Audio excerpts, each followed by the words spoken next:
Nós somos tentados basicamente de duas formas, a tentação interior e a tentação exterior. A tentação interior, de fato podemos dizer que é a mais dura guerra do cristão. O cristão está de fato em guerra, o cristão está de fato lutando contra o pecado diariamente. Então é preciso que nós saibamos o que a Escritura diz sobre essa doutrina, a fim de que nós possamos lutar devidamente. Há vários cristãos sinceros que têm travado poderosas lutas contra o pecado e sido vencidos. Muitas das vezes, na verdade, eles não estão lutando, eles têm apenas a vontade de não cometer tal pecado, mas eles não estão em guerra contra o pecado. Eles são escravizados, são escravos por determinados pecados. Nós vamos ler este versículo e depois nós vamos orar, pedindo a graça de Deus. Portanto, façam morrer tudo o que pertence à natureza terrena: imoralidade sexual, impureza, paixões, maus desejos e avareza, que é idolatria. Amém. Vamos orar. Pai, Senhor, te pedimos nessa noite que o Senhor nos abençoe e nos ajude a pensarmos sobre esse tema que toca em todos nós, Senhor, que deve orientar a todos nós. Todos nós somos pecadores. Todos nós necessitamos de um Redentor, de um Salvador. Todos nós, Senhor, lutamos contra o pecado. Muitos de nós, muitos que estão aqui, estão sendo vencidos pelo pecado. Muitos que estão aqui estão numa situação de pecado, estão escravizados pelo pecado. Que o Senhor abra os nossos olhos, que o Senhor desvende os nossos olhos para a verdade da Escritura, e que o Senhor use esta palavra a fim de nos orientar para sermos vitoriosos contra este mal que habita em nós. Senhor, se conosco, o Teu Espírito Santo abra o nosso entendimento. É isso que nós te pedimos, no nome de Jesus. Amém. Quando nós falamos sobre o pecado, é necessário que nós entendamos várias questões sobre ele primeiro, antes de observarmos como nós devemos lutar. A melhor forma de nós vencermos o inimigo é nós conhecermos bem o inimigo. Nunca nenhum exército venceu uma grande guerra se primeiro não estudou as estratégias do adversário. Nunca se vence numa luta um grande lutador se primeiro não tiver estudado todas as suas técnicas, toda a forma que ele usa para lutar, para golpear, para prender o adversário, para iludir o adversário a fim de vencê-lo. Sempre que alguém entra em guerra, seja um exército, seja numa luta de cunho corporal, é necessário conhecer a técnica, é necessário conhecer o adversário, é necessário saber o nível da sua força e sentir o nível da força dele também, para que nós saibamos quais são os golpes corretos a dar, para que nós saibamos quais são os caminhos a dar, para que nós saibamos como nós podemos lutar. O pecado não é apenas algo que nós conseguiremos sempre fugir dele. Em vários momentos nós precisamos lutar contra ele. Nós vamos ver isso nas Escrituras. Mas primeiro, vamos refletir um pouco sobre o que é o pecado. De fato, a definição mais básica de que nós temos de pecado é errar o alvo. Que alvo? O alvo estabelecido por Deus. Que alvo é esse? A vontade de Deus. Todas as vezes que nós pecamos, estamos indo contra a vontade de Deus. Todas as vezes que nós pecamos, nós estamos dizendo através das nossas ações que nós somos suficientes para nós mesmos e que os nossos desejos são pecaminosos, são mais importantes do que a vontade de Deus para nós. As nossas atitudes fazem isso. Nossa natureza pecaminosa faz isso. Por isso que esse versículo nos diz: façam morrer tudo que pertence à natureza terrena. E aí Paulo vai dizendo o que é que pertence à natureza terrena: moralidade sexual, impureza, paixões das mais diversas, maus desejos. Esse termo aqui é muito interessante, porque existem desejos legítimos, existem desejos que não são pecado, mas existem maus desejos. Esses desejos precisam ser mortificados. E o que quer dizer isso? Mortos. Eles precisam ser mortos, eles precisam ser combatidos, eles precisam ser vencidos. Nós não podemos nos acomodar numa situação de pecado simplesmente acreditando que estamos imersos naquele pecado, porque é a vontade de Deus. Isso é uma forma errada de pensar sobre a vontade de Deus. A vontade de Deus é a santidade para o seu povo. Logo, o seu povo deve lutar contra o pecado. Deus nunca disse que aquele que fosse salvo não teria problemas com tentações, que não teria problemas com pecados. Então, existem pecados das mais diversas ordens. Paulo vai apontando aqui uma pequena lista. Tem várias listas na teologia paulina, nas epístolas paulinas, de pecados. Paulo vai falar em outro lugar de iras, pessoas que sofrem ou vivem dentro de um mar de ira. Elas são extremamente explosivas, basta pisar com o dedo medindo daquela criatura para que ela vire um siri na lata, como dizia. Então, Paulo nos adverte aqui que nós precisamos matar o pecado. Mas uma coisa precisa ser dita: essa mortificação, esse fazer morrer da carne. Quando eu falo carne, eu não estou falando do corpo, nosso corpo, estou falando do pecado. Carne, na Bíblia, é um sinônimo de pecado em vários lugares. O pecado que habita em nós.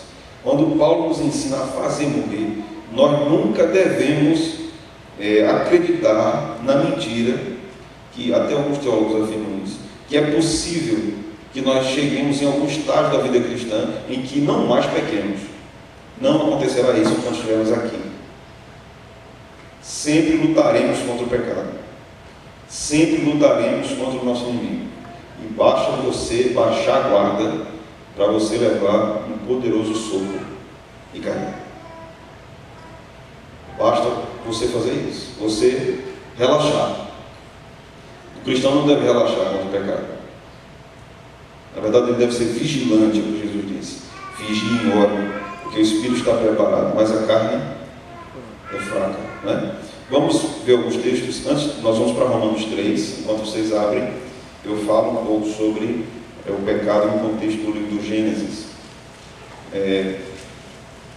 Os primeiros pais, Adão e Eva, caíram ali no pecado, e o pecado causou uma série de problemas, e causa ainda uma série de problemas na existência humana.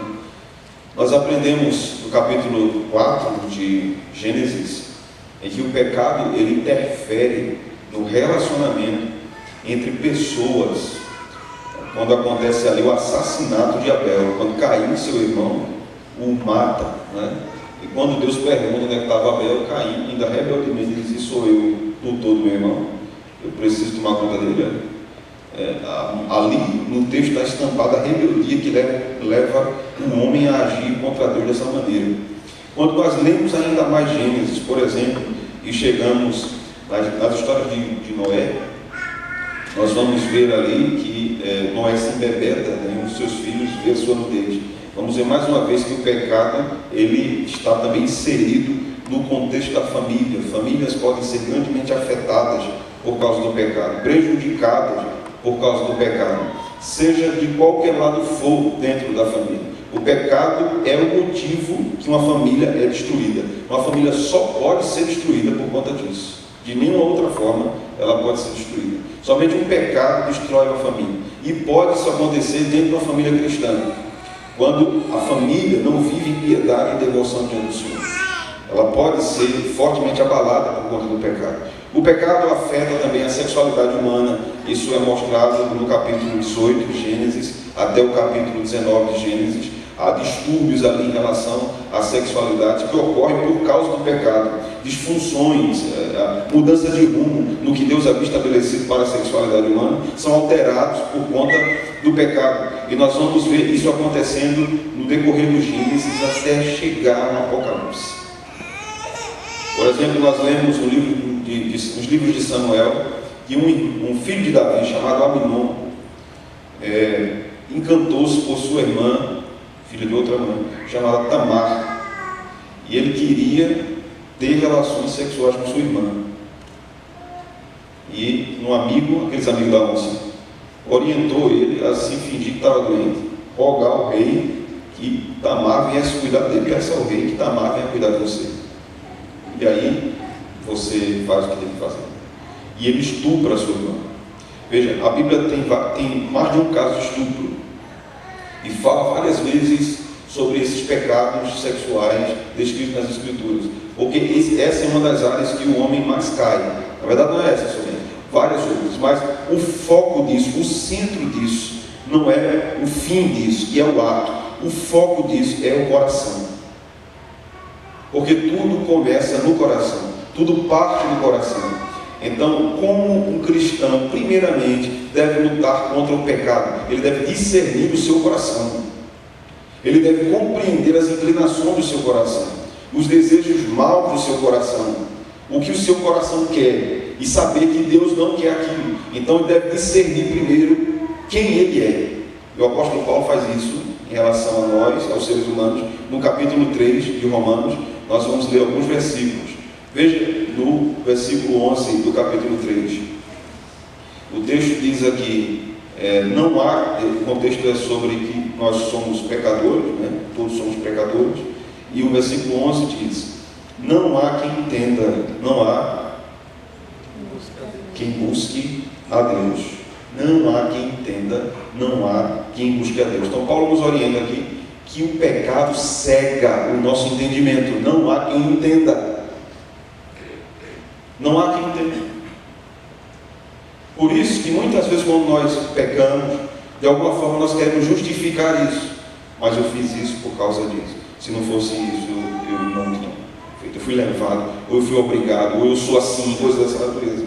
Nós somos impulsionados por isso, por inventarmos justificativas, porque o pecado cega o nosso entendimento, até para reconhecermos que nós estamos errados diante de Deus, e que nós estamos contra e ferindo a santidade de Deus, e entristecendo o Espírito Santo de Deus. A segunda coisa que Paulo diz sobre o pecado, no versículo 12, é o seguinte: todos se desviaram e juntamente se tornaram inúteis. Estão com a Bíblia aberta? É aqui, projetada aqui também. Todos se desviaram. O que é que o pecado faz conosco? Nos desvia. De quê? Os caminhos do Senhor. Vocês estão aí? Tem alguém aí do outro lado? Nos desvia, tão tenso, né? Parece que vocês estão tensos. Se ele pode, sou eu, para falar. Deus vai revelar o fato do meu. Se ele apontar para mim, você, calma, não vai acontecer isso não. O pecado nos desvia nos caminhos do Senhor. O pecado nos torna inúteis nos caminhos do Senhor. Paulo vai aprofundando aí, vai piorando para a gente, né? À medida que ele vai falando, a gente vai ficando mais mal ainda do que a gente já está. No versículo de número 13, né, Paulo nos diz o seguinte, no versículo de número 12 ainda, ele diz ainda: não há quem faça o bem, não há nenhum sequer. Veja que coisa. Paulo é bem radical, né? Na verdade é o Espírito Santo está dizendo isso. O pecador não faz o bem nenhum a ninguém. E até o bem que ele vai fazer não é bem diante de Deus. Pode ser diante dos homens. Diante de Deus está contaminado pelo pecado.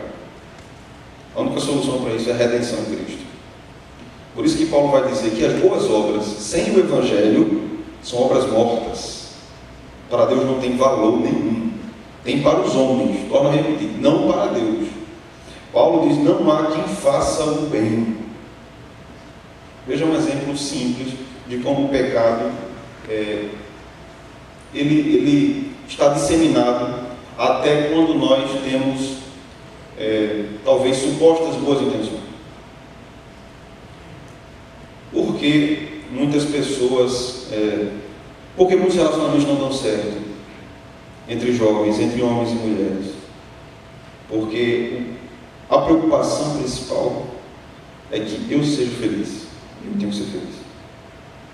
Se eu for feliz, está beleza. No dia que eu não for feliz mais, acabou.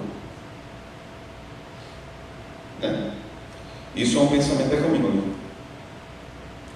Para a Escritura, um relacionamento entre homem e mulher deve se processar da seguinte forma: eu quero ser uma bênção para você. E a outra parte tem que pensar da mesma forma: eu quero ser uma bênção para você. Então a primeira preocupação é que você seja feliz, que eu faça isso, e que a outra pessoa diga a mesma coisa, que você seja feliz, que eu faça isso. Quando esse pensamento egoísta de que eu estou em primeiro lugar, isso é uma marca do pecado. Isso é uma marca do pecado. Quando nos exaltamos sobre o outro, quando nos colocamos no centro. Na verdade, o pecado faz isso. Tira Deus do centro e nos coloca no centro. Isso é idolatria. Isso é idolatria. E, na verdade, todas as vezes que nós pecamos, nós estamos mais uma vez dizendo: eu sou um idólatra. Eu sou um idólatra. Porque o meu desejo é o meu Deus.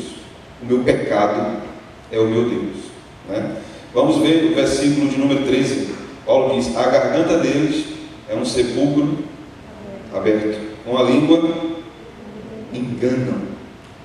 Veneno de víbora está nos seus lábios. Pesado, né? Isso é você. Está gostando aí da imagem do espelho? Não? Somos nós. Isso é o nosso retrato por dentro. Né? A garganta deles é um sepulcro aberto. Só tem morte dentro. Só tem restos dentro. Não tem vida dentro. Isso é uma vida escravizada pelo pecado. Com a língua engano. A ideia do engano aqui é engano o outro, engana a si mesmo. O pecado é um engano. O pecado nos engana, tentando nos seduzir, mostrando que aquilo é bom para nós. Lembra de Satanás com Eva no jardim? Rapaz, o Senhor disse que vocês não comessem de nenhuma fruta, não foi? Ela resistiu, ela disse: não.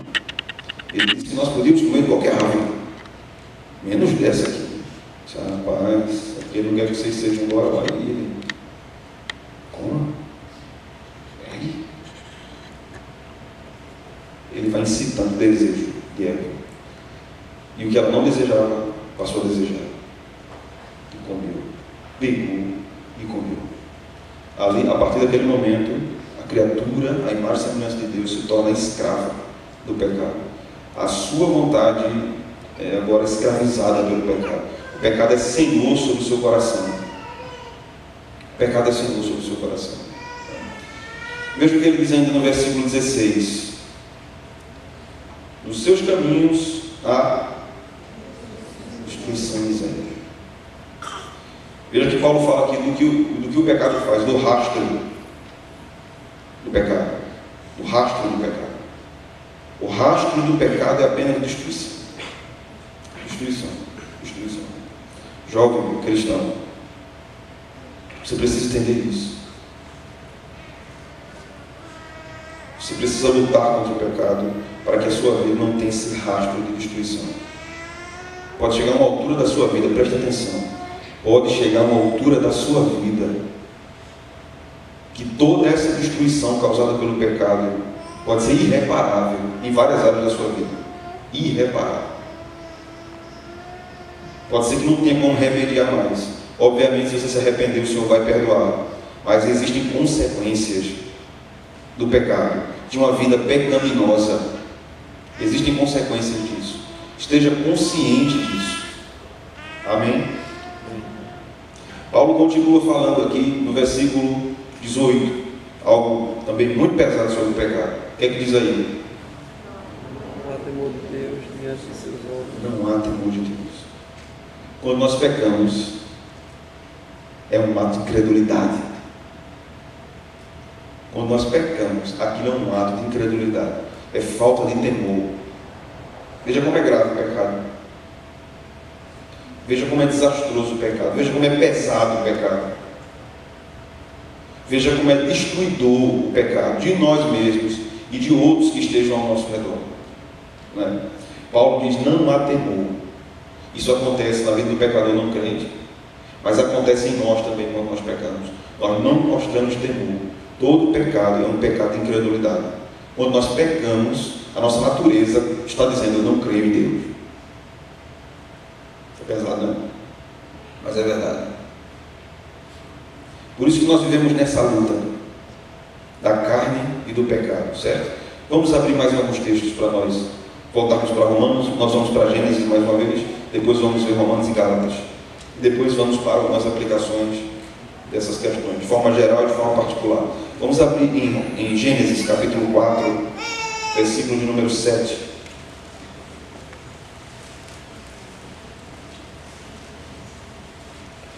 Gênesis 4 e 7. Aqui é uma figura muito interessante, no que se refere ao pecado.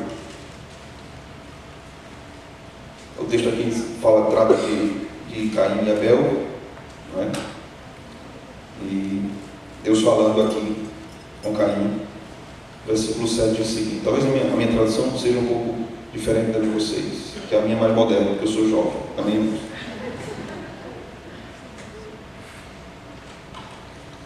Versículo 7. Se fizer o que é certo, não é verdade que você será aceito? Mas, se não fizer o que é certo, eis que o pecado está à porta, à sua espera. O desejo dele será contra você, mas é necessário que você domine ou dominar, cumpre e dominar. Veja o texto ali que está projetado, diz: o seu desejo será contra ti. É o pecado que vai fazer com que o desejo seja contra você mesmo. Veja que esse texto nos orienta o seguinte: todo pecado é contra nós. Nenhum pecado é a nosso favor. Nenhum pecado é para o nosso bem. Todo pecado é para o nosso mal. Veja que Deus orienta Caim aqui: o seu desejo será contra ti. A ti cumpre dominá-lo. Domine isso. Por isso que uma das qualificações do fruto do Espírito é domínio próprio. Nós vivemos numa época de total falta de domínio. Total falta de domínio. As pessoas não têm domínio de nada. Nem para comer, nem para fazer nada. Se quer se divertir, tem que ser muito, muito, muito, muito. Se quer comer, muito, muito, muito, muito. Se quer namorar, é muito, muito, muito, muito. Aí mora o perigo. Todo excesso de descontrole mora o perigo. Toda falta de temperança mora o perigo. Certo? E o texto nos diz: cumpre a você dominá-lo. E o que é que vai te dar forças para dominar? Nós vamos ver como fazer isso. Certo? Vamos lá para Romanos capítulo 7. Ali nós temos um texto de um crente falando sobre sua luta contra o pecado. E isso nos faz entender de que você não é um ET, só você sente isso. Tá certo? Será que sou eu que passo por isso? Não é. Você não é um ET. Isso é comum à vida cristã. Essa luta contra o mal que habita em nós, que é o pecado, está na vida de todos os cristãos, em várias áreas diferentes. Em várias áreas diferentes. Não é? E é preciso nós compreendermos como vencermos isso. No versículo 7 do capítulo 7, Paulo começa a dizer: que diremos então? Que a lei pecado? De modo nenhum, mas eu teria conhecido o pecado. Eu não teria conhecido o pecado a não ser por meio da lei, porque eu não teria conhecido a cobiça se a lei não tivesse dito não cobice. Mas o pecado, aproveitando a ocasião dada pelo mandamento, despertou em mim todo tipo de cobiça, porque sem lei o pecado está morto. Mas existe lei, então o pecado não está morto, o pecado está vivo. Houve um tempo em que sem lei eu vivia, mas quando veio o mandamento, o pecado reviveu e eu morri. E verifiquei que o mandamento que me havia sido dado para a vida, esse se tornou um mandamento para a morte, porque eu não conseguia viver sem pecar. É o que Paulo está dizendo aqui. Então todas as vezes que eu peco, a lei me acusa. A lei me diz: você está errado, você está pecando contra Deus, você está em desobediência contra Deus. E Paulo continua no versículo de número 11: porque o pecado, aproveitando a ocasião dada pelo mandamento, me enganou por meio do mandamento, me matou. Assim a lei é santa e o mandamento santo, justo e bom. Então aquilo que é bom se tornou morte para mim. A lei me mata quando eu estou no pecado, quando eu sou escravo do pecado, porque ela vai me dizer: você está pecando, você está pecando. você está pecando. Essa lei, ela se manifesta de duas formas: no mandamento escrito e na consciência. A consciência é um tribunal que Deus coloca em nós, nos dizendo quando nós estamos errados. Quando você erra, precisa você ler a Bíblia não, você sabe, ou não sabe. A não ser que você erre por ignorância, né? Sem saber que aquilo ali era errado. Mas, na maioria das vezes, nós não pecamos por ignorância. Nós pecamos com conhecimento de causa. Então, Paulo continua dizendo, versículo de número, parei no 13. Então, aquilo que é bom se tornou imóvel para mim, de modo nenhum. Pelo contrário, o pecado, para mostrar-se como pecado por meio de uma coisa boa, causou minha morte, a fim de que, pelo mandamento, o pecado mostrasse toda a sua força de pecado.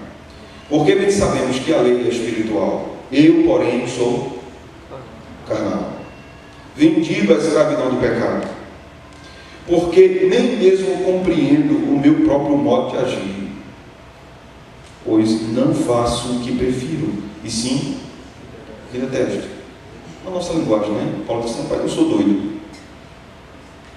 Sou doido. Porque eu sei o que é o certo. E eu faço o que é errado. Nós não somos assim. Paulo continua no versículo 16. Ora, se faço o que não quero, concordo com a lei que é boa.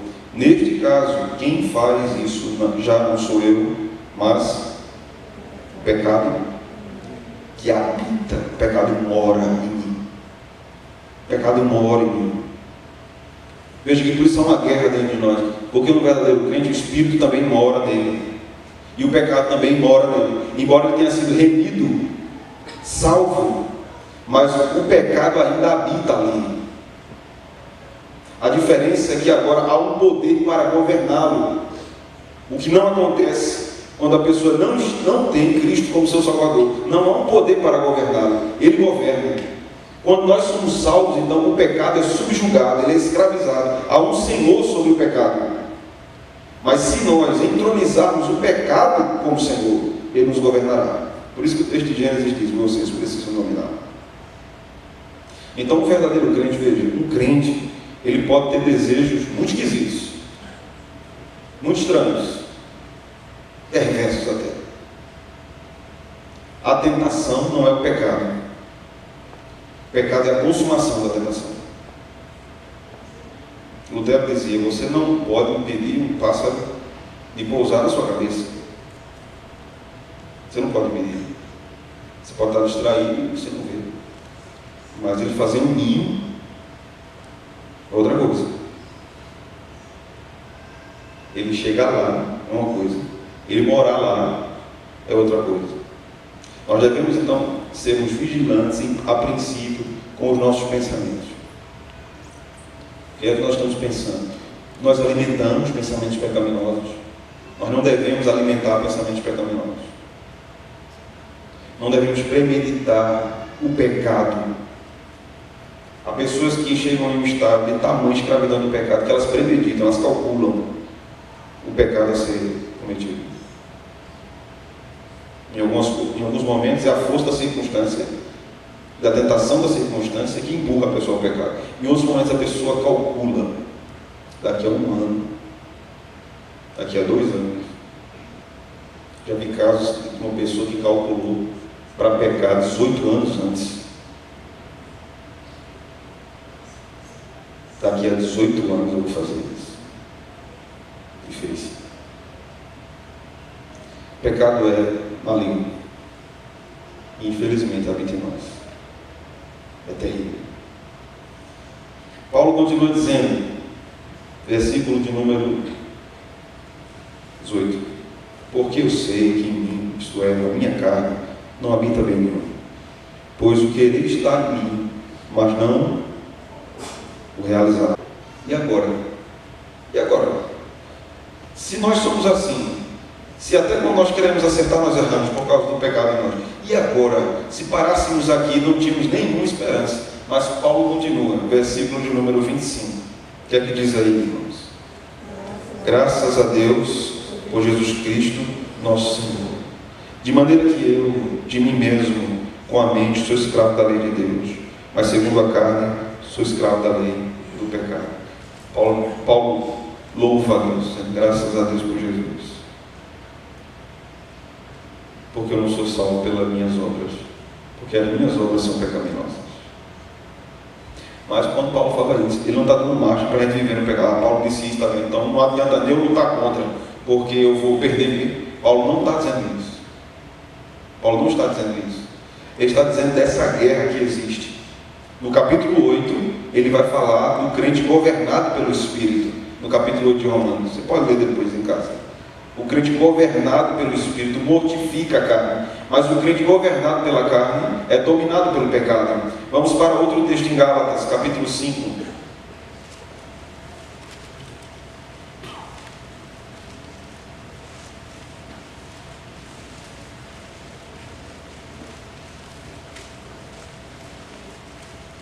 Versículo 16.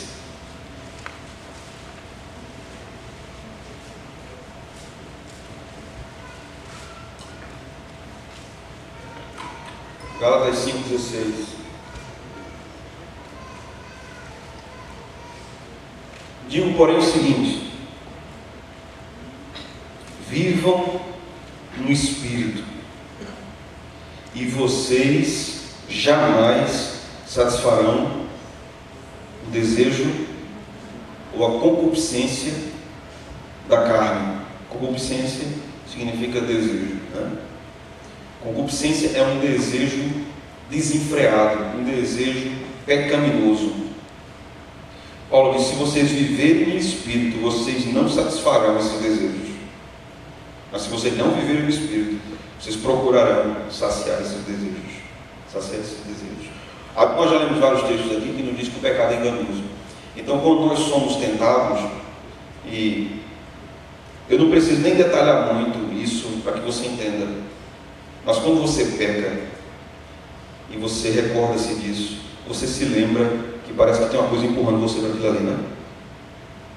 É assim ou não? Empurrando você, que é como se você não tivesse forças para vencer aquilo. De fato é isso que acontece. Mas isso acontece com base no engano de que nós precisamos saciar o nosso desejo com aquilo. É mentira. É mentira.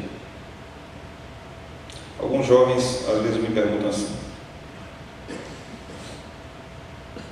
pastor, se no meu namoro eu sei que eu vou casar, qual a pergunta?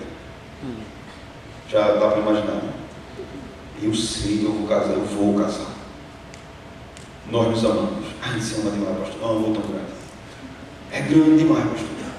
Grande que chega a dói. Eu digo, é. Apoio continue. Mas grande, pastor, a gente tem certeza que a gente vai casar. Sendo que nós pecamos, né? Nós transamos e nós não conseguimos parar. Não tem como não, pastor, não tem como não. É muito forte o amor. Eu digo, não, grande é o pecado, velho. Grande é o pecado na tua vida. Mas a sensação que aquela criatura tem da força do pecado que empurra para aquilo ali é verdade. É desse jeito. É desse jeito, que empurra. E aí aquela criatura me pergunta: eu faço o quê, pastor? Não tem como parar, não. Tem. Você vai morrer, não. Você não morre. Olha, não morre. Tenha certeza disso. Não morre. Não morre. Paulo não tinha esposa, morreu. Morreu velho, com quase 70 anos. Ele não morreu. Alguns historiadores dizem que ele foi casado. Mas, de acordo com o ministério dele, pelo menos no Novo Testamento, depois da conversão, não há relatos da menção de uma esposa. Né? Outro servo de Deus não casado. Morreu. Não morreu. Falta de sexo não mata ninguém. Certo? Não mata ninguém. Qual é a recomendação? A primeira, acabe com isso. Pare. Pare de pecar. Não queira se justificar. Não queira dizer que é uma coisa que você não tem. Se não for crente, realmente não tem não. Se não for crente, realmente não tem como lutar contra, não. Mas se for crente, o Espírito Santo dá condição de você lutar contra o pecado. O grande problema é que quando nós estamos em pecado, nós não desejamos lutar contra ele. Nós desejamos não pecar mais, mas não desejamos lutar. Essa é a grande questão. Nós pedimos que num clique Deus tire de nós o desejo do pecado. Eu queria que Deus tirasse de mim isso. Eu queria que Deus tirasse de mim. E nunca mais eu sentisse isso. E aí eu era liberto. Mas se Deus não tira, porque Deus quer. Que conversa, rapaz. Conversa. O desejo de Deus não é que ninguém peque. Isso é uma afronta a Deus. Se você tem um desejo pecaminoso, você precisa lutar contra ele. Declarar guerra contra ele. Não alimentá-lo. Não alimentá-lo. É mais ou menos assim a vida em pecado. É mais ou menos assim. Alguém chega na sua casa: opa, tudo bom? Boa noite. Tudo bem? Tudo bem. Posso ajudar? Pode? Eu estou com muita fome e eu não tenho lugar para morar. Eu posso ficar aqui na sua casa? Você pode me alimentar? Eu posso. Quem é você? Eu sou o seu assassino.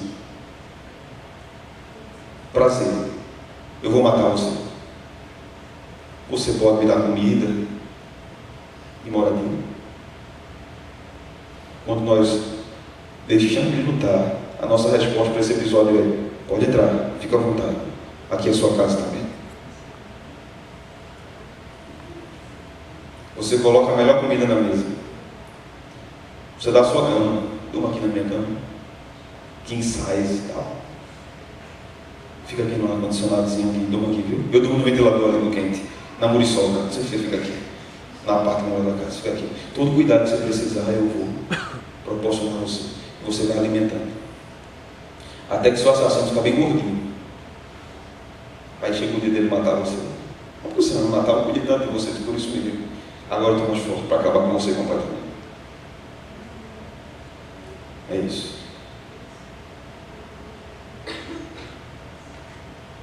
É isso que nós fazemos quando estamos alimentando o pecado. Estamos alimentando o nosso assassino. Estamos abraçando o nosso executor e dizendo: eu gosto de você. Em algum momento eu não gosto, não, queria que você estivesse longe, mas eu quero você aqui perto de mim.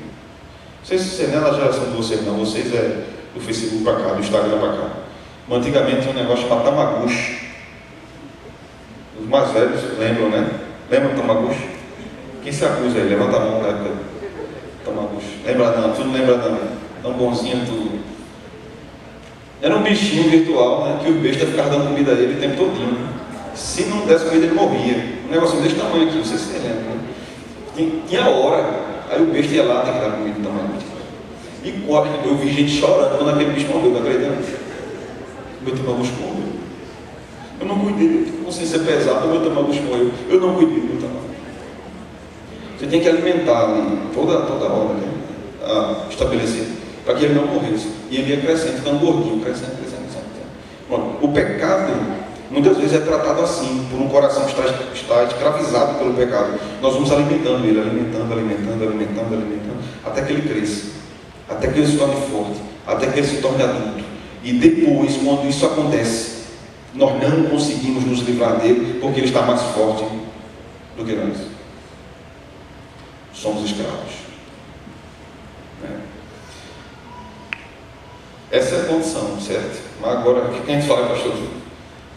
E aí o que a gente faz, né? Tudo isso aí. Vamos para alguns princípios, certo? Sobre como nós devemos lutar contra isso. Primeira coisa, abre em Mateus capítulo 5, por favor.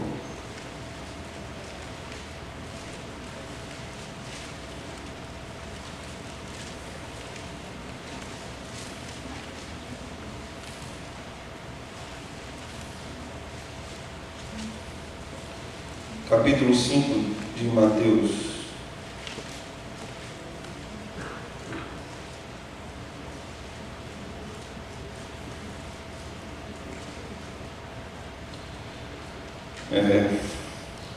Esse capítulo está inserido o que a gente chama de Sermão do Monte. ele nos traz vários ensinamentos sobre como nós devemos nos comportar. É um trecho das Escrituras que é uma releitura dos 10 mandamentos aplicado à vida da igreja por Jesus. No versículo de número 27, nós lemos o seguinte: vocês ouviram o que foi dito, não cometa adultério. Vamos lá, minha gente. Eu, porém, lhes digo: todo que olhar para uma mulher com intenção impura já cometeu adultério com ela no seu coração. Tudo começa lá, no coração. Todo pecado, antes de ser consumado, começa no coração. O coração é a fonte de todo pecado. Antes de você explodir e sair dando tapa em todo mundo, começou no seu coração a ira. Antes de você pecar, começou no seu coração. Antes de acessar um site pornográfico, você desejou ver a pornografia. Você quis ver. Não tem esse negócio de eu não queria não, mas eu fiz. Não tem, você quis. Você desejou e foi escravo do pecado. Essa é a sua condição. Tudo começa lá. Jesus diz: antes de acontecer qualquer ato físico, aconteceu no coração. No coração. Não é preciso que a gente saiba disso, para que nós olhemos criticamente para o nosso coração. Que nós não somos bons, nós não somos coitados quando nós lidamos com o pecado. Nós somos pecadores miseráveis. É o que nós somos. Vamos então caminhar, vamos para o livro dos Salmos, Salmo 26. Vamos ver o que a Bíblia nos orienta de várias formas sobre essa questão. Salmo 26, versículo 2.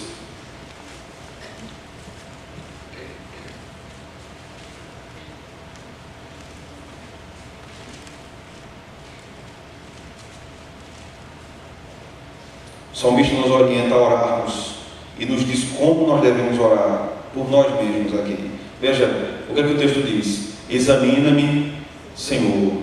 Que mais? Prova-me. Que mais? Sonda-me o coração e os pensamentos. Nós cantamos uma música com essa letra, né? Sonda-me, Senhor. Investiga o meu coração, Senhor. Investiga as minhas intenções, Senhor. Porque até as minhas boas intenções podem estar carregadas de pecado e eu estou cego, não consigo ver isso. Sonda, Senhor, os meus pensamentos, o que o meu coração deseja, para ver se é mesmo legítimo isso. Examine-me, Senhor, porque eu não tenho capacidade muitas vezes de examinar a mim mesmo, e diga-me aonde eu não estou acertando. Essa é a primeira oração que nós aprendemos na Escritura sobre isso. Orarmos ao Senhor: Senhor, me mostre onde eu estou errando. Que muitas vezes nós não temos capacidade de vermos. Nós às vezes vemos, não queremos enxergar, né? Às vezes vemos, mas não queremos enxergar, não queremos reconhecer, de fato. A segunda oração que nós devemos aprender com a Escritura está no Salmo 139. Vamos ler o versículo 1. Salmo 139, versículo 1.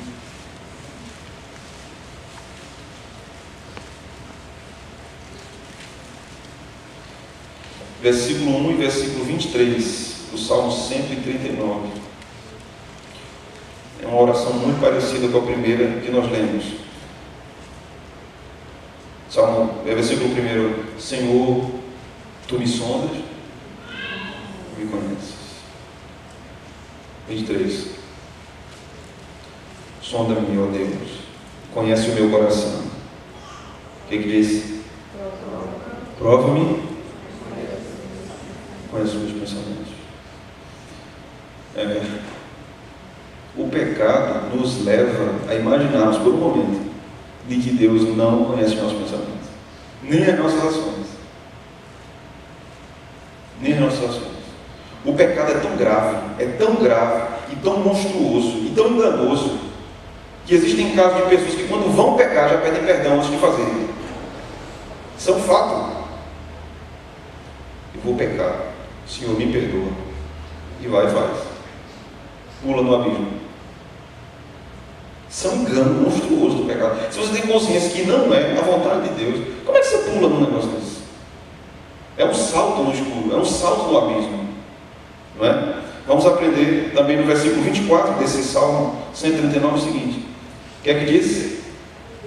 Vê se há em mim algum caminho mau e guia-me pelo caminho eterno. O salmista reconhece aqui a falta de capacidade dele mesmo, de ver se há pecado nele. Ele está reconhecendo: Senhor, eu não sou capaz de me sondar completamente, eu não sou capaz. Eu até me examino, mas eu não sou capaz de me examinar completamente. Examina-me, Senhor, sonda-me, vê se há em mim algum caminho mau e guia-me pelo caminho eterno, me arraste pelo caminho eterno. E como é que nós temos o parâmetro de saber qual é o caminho mau? A palavra de Deus. Como purificará o jovem o seu caminho? Lembra desse versículo? Qual é a resposta? Observando a tua palavra. A tua palavra. Você não vencerá o pecado se você não alimentar a sua alma. Muitos jovens enfrentam lutas grandes contra o pecado.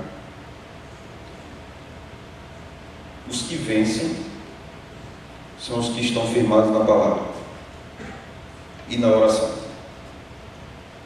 Muitos desejam vencer, mas não estão dispostos a batalhar.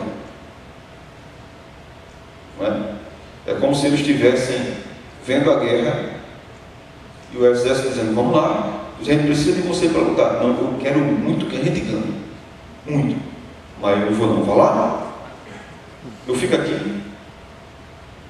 Então tem muita gente querendo vencer o pecado sem ir para o campo de batalha, sem pegar na espada. Não vou nem falar o revólver, porque vai ser uma polêmica. Sem querer pegar na espada. Para você vencer, você precisa guerrear, você precisa lutar, você precisa, debaixo da graça de Deus, travar uma batalha contra o pecado. Entender que o pecado é seu inimigo, é enganoso, quer destruir você e é seu assassino. E você não pode ter proximidade com o pecado. Esses são os primeiros caminhos para nós lutarmos contra o pecado. Vamos ver alguns textos lá em Gálatas 5. Vamos lá, para lá.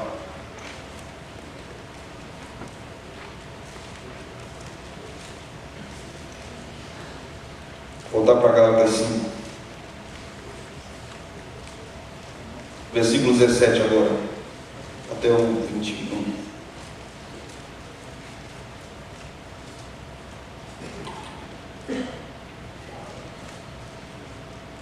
Porque a carne luta contra o espírito,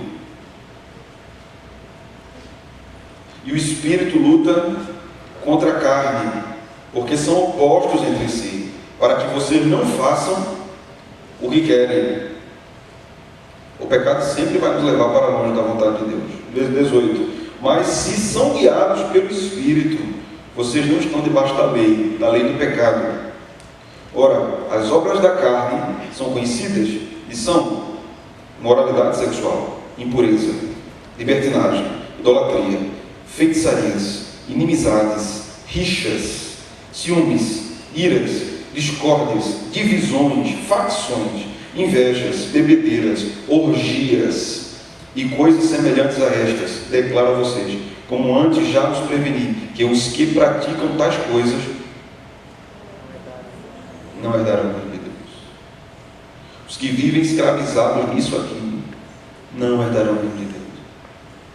Porque um escravo de Cristo não vive escravizado por isso aqui. Ele pode ser tentado por qualquer pecado desses, e pode até cair em algum pecado desses, mas ele não vive a vida toda escravizado nesses pecados, porque senão o Evangelho não entrou na sua vida. Se ele vive assim, o Evangelho não entrou na sua vida. Então há muitas pessoas que estão lutando contra o pecado, preste atenção, que estão lutando contra o pecado, ou tentando lutar contra o pecado, e não vencem, por uma razão: elas não são regeneradas, elas não nasceram de novo, elas não são crentes mesmo. Elas vêm para a igreja, elas gostam do culto, elas gostam da música, elas gostam da pregação, mas não foram ainda libertas da escravidão do pecado. Essa é uma das razões de muitas pessoas não terem ainda vencido muitos dos seus pecados desastrosos, né? Então, alguns princípios gerais para a luta contra o pecado e alguns princípios particulares, depois algumas aplicações, e nós vamos assistir um vídeo. Eu queria que você prestasse bastante atenção. Você pode ter aprendido nada do que eu falei. Se você entender esse vídeo, eu estou satisfeito. Certo? Princípio 1. Somente um cristão pode vencer o pecado. Se não é cristão mesmo, não vai vencer. Não vai vencer. Certa vez, há muitos anos, acho que isso há uns 8 anos atrás, eu atendi um jovem para aconselhamento e ele me falou de uma série de pecados que ele estava cometendo. E angustiado porque não queria viver daquele jeito. E minhas perguntas foram as seguintes: por que você não quer viver assim? Porque a impressão que eu tinha, porque ele estava dentro do contexto da igreja e ele precisava dar uma satisfação social à igreja. Isso porque eu estou na igreja, né? Primeira resposta errada. Queria abandonar o pecado porque está na igreja. É a primeira resposta errada. Segunda pergunta: você crente? E a resposta foi o que eu esperava. Sei não. Não sei. Se eu sou crente. Era uma pessoa que trabalhava há muitos anos no departamento infantil da igreja. Estava vivendo em pecado há muitos anos. Então, se eu não sei, pastor, se eu sou crente. Porque eu escuto as pregações, eu leio a Bíblia, eu dou aula, né, às crianças sobre a Bíblia, mas eu não sei se eu sou crente. Aquela pessoa era apenas uma religiosa. Ela gostava de orar, ela gostava de passar o Natal na igreja, a Páscoa, ela gostava das confraternizações, ela gostava do povo, ela gostava de estar ali, ela gostava da pregação, mas ela não era nascida de novo. Ela não ia vencer o pecado. Não tem como vencer o pecado se o coração não foi transformado pelo Evangelho. Não tem como. O que essa pessoa deve fazer? Entregar a sua vida a Cristo. Desejar Cristo. O Senhor entra na minha vida, me transforme, me liberte disso, Senhor. Eu quero agradar ao Senhor, eu quero ser um crente. O caminho é esse. Esse é o primeiro princípio geral. O segundo: nós não venceremos o pecado, nenhum pecado, se nós sincera e diligentemente, diligente significa muito esforço, diligentemente buscarmos lidar com todo o nosso pecado. Se nós não formos sinceros com a nossa situação, com os nossos desejos pecaminosos, e não lutarmos, nos esforçarmos muito, a ideia de diligente aqui é você trabalhar com muito suor até o limite do seu corpo. Porque a luta contra o pecado exige de nós esforço. Esforço. Há um texto de Jesus que diz assim: o reino dos céus é tomado à força. É justamente essa a ideia. Não é porque nós somos salvos pela graça, ou porque nós cremos na doutrina da eleição, que Deus não exigirá de nós esforço para a santidade. Nunca se pensou dessa forma. Precisamos nos esforçar para vencermos o pecado. É preciso trabalho duro, espiritual, para vencermos o pecado. E sem a oração, sem os cultos, sem a igreja, sem a leitura das Escrituras, não há condições. Você precisa ter consciência do pecado, lutar contra ele, ter as armas para lutar contra o pecado. Se você deseja lutar contra o pecado sem armas, é como se você entrasse na arena, no Coliseu, para lutar contra 4 gladiadores, 4 leões e 4 tigres, sem nada, só assim, peito aberto, sem armadura, até pelado. Você morre. Como você vai lutar? Você não tem nada. Quando o leão der o primeiro rugido, correr para cima de você, nem chega perto, você já cai duro, morto. Porque você não tem como lutar. Você está fraco, desnutrido, franzino. Feito a gente chamar lá em Recife, um cibito. Sabe o que é cibito? Cibito baleado, né? Chamamos. Eu era um cibito baleado quando minha esposa casou comigo.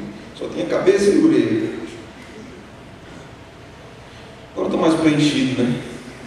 Mais preenchido. Você está desnutrido espiritualmente, não tem como lutar, não tem como vencer, se você não está nutrido, não está forte para aquilo ali, né? Esses são os primeiros princípios. Princípio mais particular: um desejo pecaminoso que tem permissão para corromper o coração por muito tempo, sem qualquer tentativa vigorosa de matá-lo, é muito perigoso e destruidor para nossas almas. Vou repetir isso, certo? Um desejo pecaminoso que tem nossa permissão de corromper o nosso coração por muito tempo, sem nenhuma tentativa de tirá-lo, de arrancá-lo da nossa vida, de mortificá-lo, é destruidor para nós, extremamente perigoso para a nossa vida. Abra aí sua Bíblia no Salmo 38 e vamos ler o versículo de número 5. Veja. 38 do livro dos Salmos, versículo 5. Davi está falando do pecado aqui, né? Do seu pecado aqui. E vamos ler a partir do versículo 3. Ele está falando do seu pecado aqui. Isso não é em relação ao seu corpo físico, mas em relação ao seu pecado, à sua espiritualidade. No versículo 3 do Salmo 38, o texto diz: não há parte sã na minha carne, por causa da tua indignação. Não há saúde nos meus ossos, por causa do meu pecado. Veja, o enfraquecimento do pecado. O pecado enfraquece o crente. Aqui é um crente falando. É um crente falando. Não há... cadê? Como é? Muito bem. Está no 3, rapaz. Não há saúde nos meus ossos por causa do meu pecado. Versículo 4. Pois já se elevam acima de minha cabeça as minhas iniquidades, como fardos pesados excedem as minhas forças. Será que o pecado era muito? Não. Já excede a minha cabeça. Estou por aqui, do pecado. Eu não tenho forças. O pecado faz isso conosco. Tira as nossas forças. Nos sentimos fracos. Ele continua no versículo 5. Tenho feridas que cheiram mal e estão cheias de pus por causa da minha loucura. Pecado é loucura. Viver no pecado é loucura ao cubo. Viver no pecado é loucura ao cubo. Essa é a situação de um crente em pecado, Davi está dizendo. Então nós devemos lutar. E se nós permitirmos, ele vai destruir. Quanto mais tempo ele habitar ali, ele vai destruir. O pecado é como um câncer. O pecado é como um câncer. Ele vai destruindo a nossa vida espiritual em vários aspectos. Segundo, quando o desejo se torna senhor do nosso coração, não se deseja mais destruí-lo. Vejamos o exemplo que Jesus dá ali aos judeus, né, no capítulo 8. Jesus diz que eles são escravos do pecado. Quando o desejo é senhor sobre o nosso coração, nós não queremos mais destruir. Nós queremos preservá-lo de alguma forma. Terceiro, apenas uma profunda consciência sincera que a vontade de Deus deve estar em primeiro lugar, sem a consciência da santidade e da lei de Deus, não teremos nenhum fundamento para a guerra contra o pecado. Se isso não for profundo em nós, se o nosso apreço pela verdade de Deus, pela Escritura, não for profundo em nós, primeiro, não houve salvação em nós. Não houve mudança do Evangelho no nosso coração. Apenas impiedade no nosso coração. Apenas fantasia de que nós somos cristãos. Quando na realidade nós não somos. Nós continuamos desejando o pecado. Né? Jesus não divide lugar com o outro Senhor. Não deveria servir a Deus e a Mamon, como ele disse, né? A Deus e as riquezas. Então, como nós podemos exercer práticas santas para guerrearmos e vencermos contra o pecado? Primeiro, nós devemos meditar na santidade de Deus. Pensar de como Deus é santo. E meditar na santidade de Deus só é possível se você ler a Bíblia. Quando você medita na santidade de Deus, quando os filhos de Arão ofereceram um sacrifício como fogo estranho, Deus matou dois.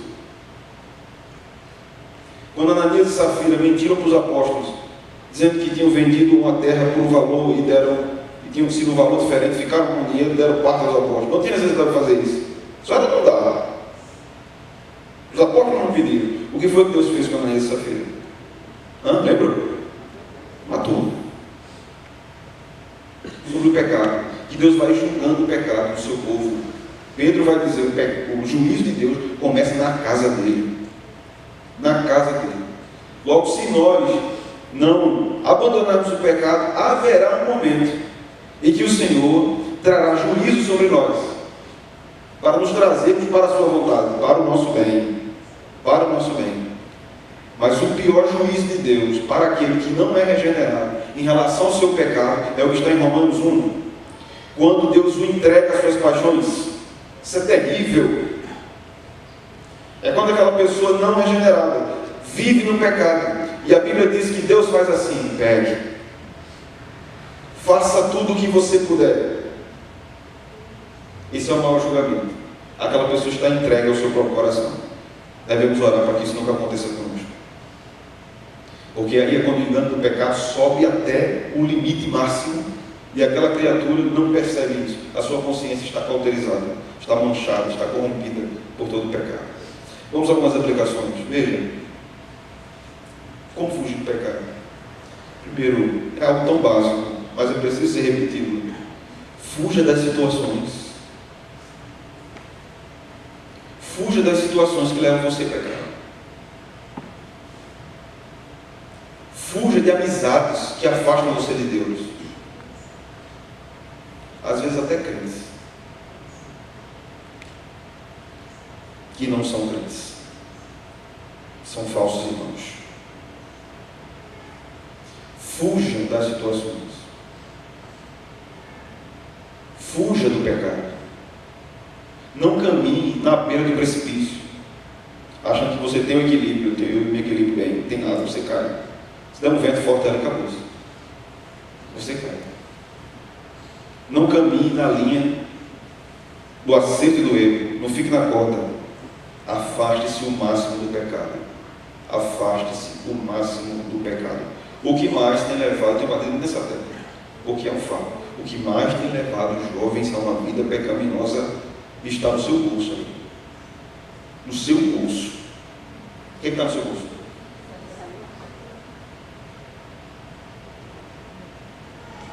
Dorme às vezes debaixo do seu travesseiro, né? A secura é tão grande que ficar vendo as coisas. A maioria das vezes que tem levado os jovens ao pecado é isso aí. Está na palma da sua mão. Né? Sabe o que é isso que acontece muitas vezes? Quando mal usado, pode ser bem usado, mas quando mal usado, acontece mais uma vez aquele episódio que aconteceu com Jesus. Satanás não leva para o pináculo do templo e diz assim: veja todos os meus reinos, veja todos os meus impérios. É isso aí que se dobra diante de mim e me adora. E muitos cristãos estão se dobrando ao pecado, ao esquecimento de Deus, ao engano do pecado. Deixa eu dar um conselho a você. Você vai fazer? Amém? Estou com medo que uma quebrar o celular. Quebra o celular, joga fora. Joga isso no mato. Se as tuas redes sociais fazem você pecar, cancele todas. Desfaça todas. Você vive, eu garanto a você, pode ter certeza. Você não vai morrer. Você não vai morrer. Você vai continuar respirando, comendo, tendo amigos. Né? Você vai continuar vivo. Vivo. Eu sei que as redes sociais hoje são uma marca, né, da nossa cultura. E vivemos de forma mais dinâmica com elas. Elas podem ser uma bênção. Mas se para você não é uma bênção, lembra o que Jesus disse? Se o teu olho direito faz você pecar, arranca. Se a tua mão direita faz você pecar, corta. Não é literal, é figurado. Jesus está dizendo: haja radicalmente contra o pecado. Se as redes sociais fazem você pecar, deixe. Não tem telefone, não liga, tem crédito, liga, bota mais um pouquinho, bota mais 10 reais aí, prepara e liga. Fuja do pecado. Fuja de conversas pecaminosas. Fuja de ambientes pecaminosos. O que me preocupa, vou dizer a vocês, muitas vezes é que jovens, jovens cristãos, eles não têm sustentação, não têm estrutura espiritual para estarem em determinados contextos, não têm. E vivem em rodas de verdadeiros escarnecedores. Vivem imersos numa cultura pecaminosa. Como é que esse povo vai vencer o pecado? Se eles vivem dentro de uma cultura assim, um ciclo de amizade assim, extremamente destrutivo. Você precisa ter amizades espirituais. Amizades que arrastam você para perto de Deus, não afastam você de Deus. Tudo que afasta você de Deus, você deve se afastar disso. Tudo. É melhor viver sozinho com Deus do porque tem muita gente que está distante do Salvador. Amém. Amém? Faça isso. Lembra da história de Sansão? Fortão e tal, malhador. Derrubou um bocado de filisteu com a queixada do jumento. Poderoso, forte. Encantou-se por uma mulher chamada Dalila. Essa força aí vem de onde? Você quer saber, né? Quer saber minha força? Se você me amarrar umas cordas novas, acabou-se minha força. É mesmo, Estou te contando aqui de para ninguém, não. Só estou te contando porque eu confio em você. Sansão dormiu. A mulher foi lá e enrolou Sansão com a perna. Daqui a pouco preparou todo mundo, mandou o WhatsApp do povo. Olha, tá vendo? Pode vir. Sansão olhou para o filisteu, deu outro, acabou. Já se levantou, tomou as costas todinhas assim. Rapaz, miserável. É mentira. Aconteceu várias vezes, ele contando várias coisas. Até que uma hora ele disse, achou, eu não sei que danado era aqui na cabeça daquela criatura. Porque ele viu que ela estava armando para ele. Mas o pecado é tão enganoso que uma hora ele disse, se cortar o meu cabelo, eu perco a força. Deu outra coisa, cortou. Os filisteus vieram arrastar Sansão, vazaram os seus olhos, ficou cego, sem força e sem visão. Há uma melhor ilustração para alguém em pecado, um crente em pecado, do que essa? Não há. Você não terá forças. Você não verá as coisas como elas devem ser, se você está imerso no pecado. É preciso que você lute, é preciso que você guerreie, é preciso que você peça a graça de Deus para fazer isso. Cuidado com o que está diante dos seus olhos. Cuidado com o que está diante dos seus olhos. Não ponha coisa má diante dos seus olhos. Lembra de Davi? Lembra de Davi? Geralmente, quando nós pecamos, nós não estamos fazendo o que nós deveríamos estar fazendo. Quando nós pecamos, nós não estamos fazendo o que nós deveríamos estar fazendo. Foi o caso de Davi. O povo foi para a guerra. O rei deveria estar na guerra, na frente do povo. Já havia conselhos do general várias vezes, de Joabe. O senhor tem que ir na frente. Isso motiva os soldados. Davi ficou deslumbrado com a sua glória, o seu palácio, com o que Deus tinha dado a ele, e foi Deus que tinha dado realmente.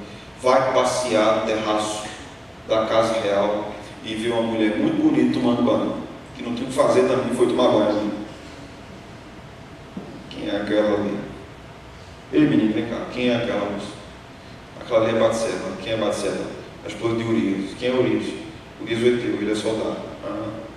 Ele está na guerra, né? Tá. Chama ela lá.